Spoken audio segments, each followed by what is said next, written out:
My name's Caroline, and I'm a disabled nurse. Let's talk about nursing school. When I started college in 2019, I had no idea what I was getting myself into. There's no blueprint for surviving nursing school as a sick person. Disability services was great, but they had no precedent for someone in my situation. Google did not contain any answers, and I had nobody else to ask, so I had to figure it out myself. But you don't have to. Here are some of the things I did to survive. Number 1. Before the start of the semester, I contacted Student Disability Services to be established with them and make sure that everything would be set up for the first day of school. Second, I communicated with all of my professors prior to the first day of school.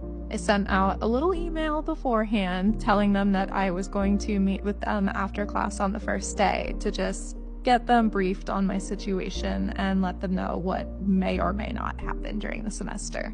The third thing I did was get a lot of supporting documentation from my doctors. They were able to write letters stating what accommodations I needed and why I needed them. This was required at my school for the accommodations, but it might not be the same everywhere.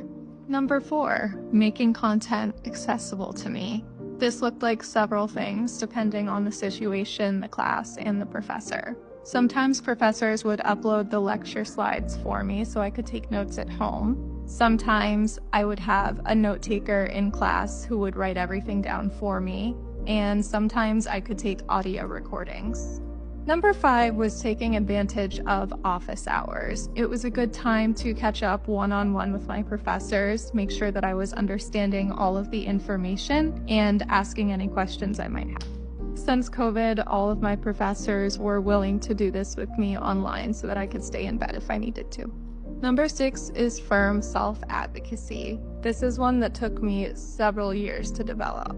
I was someone who would constantly apologize for my existence, for my body, for my illness, even though those things were all out of my control.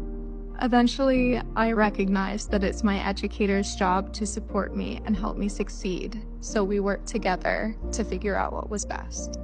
Number 7 also took me a hot second to learn. Listening to my body and giving myself grace. Like I said before, my illness is out of my control, but the way that I respond to it isn't. I had many occasions where I pushed myself past my limits, and that would result in a crash that took a while to recover from, or occasionally being sent to the emergency room in the middle of clinicals. When I listened to myself and took the time that I needed to rest and heal, I was able to attend more classes, more clinicals, and take better care of both myself and my patients. Tune in for more about surviving college, clinicals, labs, and the rest of life.